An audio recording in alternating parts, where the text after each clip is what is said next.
Joining us now is Lis Smith, former deputy campaign manager for Martin O'Malley, and CBS News senior political editor Steve Chaggaris, who's in Washington.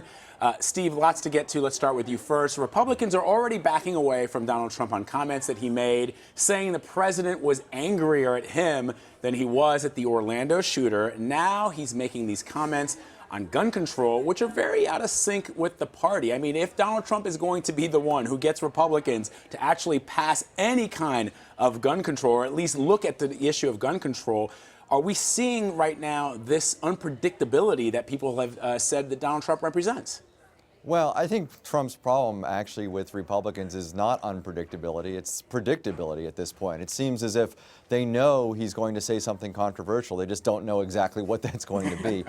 In this case of the guns, though, I think this is really what it is this isn't going to be a huge rift, I don't think. I mean, part of the issue here is Trump is looking at this, if you're on a list idea, then you shouldn't get a gun, from a very, I think, a very simplistic viewpoint, basically saying if you're on a list, no guns.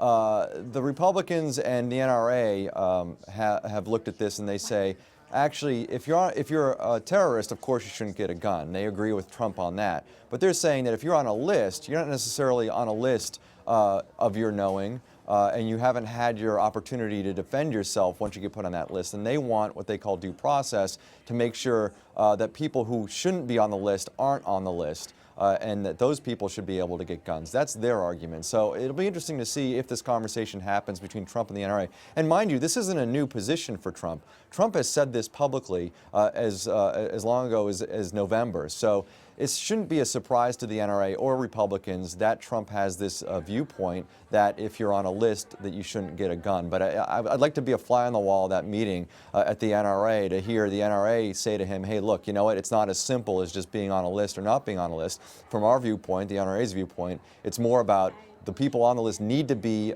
proven to be on the list as opposed to just being thrown on a list and being there mistakenly. Liz, you want to jump in? Yeah, well, what I think is interesting is you raised his unpredictability, and this was a big moment for Donald Trump. This is a moment where he really could have shown some leadership, and he did the opposite. He showed why he doesn't have the temperament to be commander-in-chief.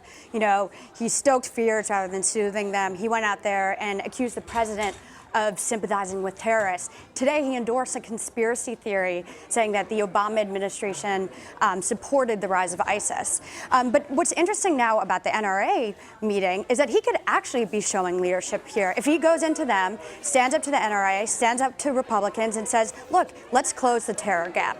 But I don't think he's going to do that, but he does have a moment to show the leadership that he has not yet shown in this moment. And Steve, we know that Senate Democrats today made a similar call for Trump, actually mentioning the presumptive nominee by name. Let's take a listen to what they said.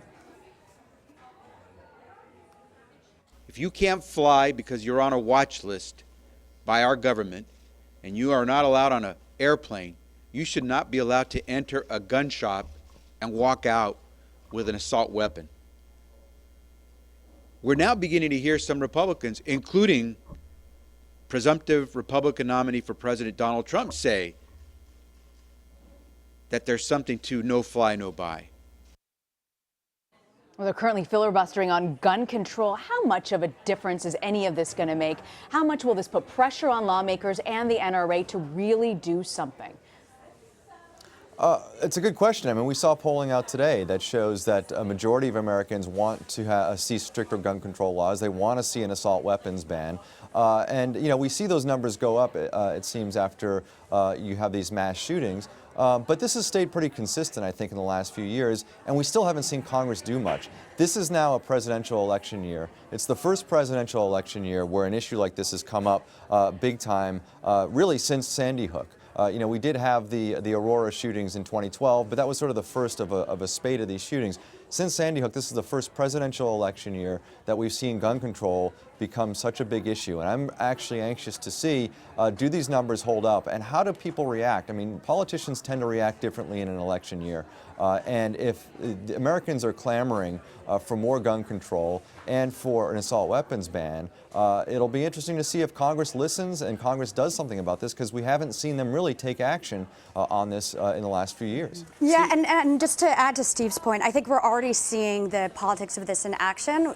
Vulnerable senators who are up for re-election, like Pat Toomey in Pennsylvania. He's working with Mike Bloomberg, who the Second Amendment advocates love to demonize. And then you also see Rob Portman in Ohio suggesting some openness to Democrats' proposals to close the terror loophole. So it does seem like some progress on these measures is possible. Steve, I want to ask you a question before we get to the Democrats about the Republican Party and how far it's come from where we were even after 9/11. After 9/11, we all remember President Bush standing at the World Trade Center, encouraging Americans to not be afraid, encouraging Americans to go out and live their lives. He was the one, many people may forget, that he was the one who first said that he was not going to use that term, radical Islam.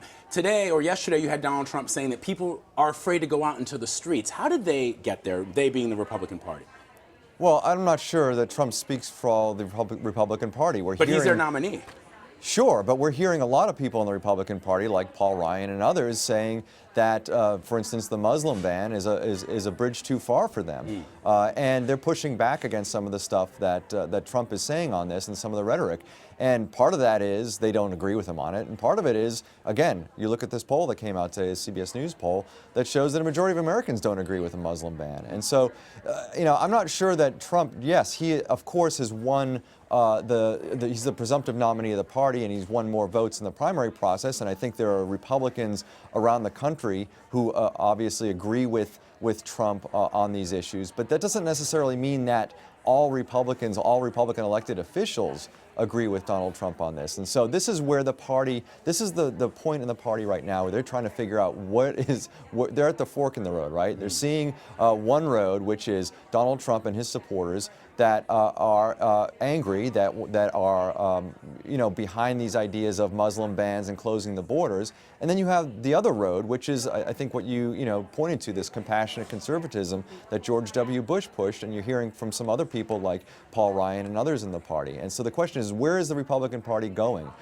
We'll get a sense of that. If Donald Trump wins in November, I think that people like Paul Ryan are going to be muted, and it's going to be a lot more about Donald Trump. If Trump loses, it's almost going to be sort of, like a bomb went off, and then the Republicans are going to have to figure out how are they going to recover from nominating a guy like Donald Trump, and how to deal with the voters who have supported a guy like Donald Trump, and how to bring everybody back together and move forward. That's going to be really interesting to watch. And Liz, we know Hillary Clinton has made gun control a major tenet of her campaign. She has made it very clear she wants to ban assault weapons. And you look at it, 57% of Americans agree that there should be a ban. President Obama, even after Sandy Hook, has not been able to get anything done on gun control. Why should we think that Hillary Clinton would be a difference? Well, look, the assault weapons, I've seen different polling on the assault weapons ban. I think the American public is fairly split on it. But I think with all of this, you just got to try again.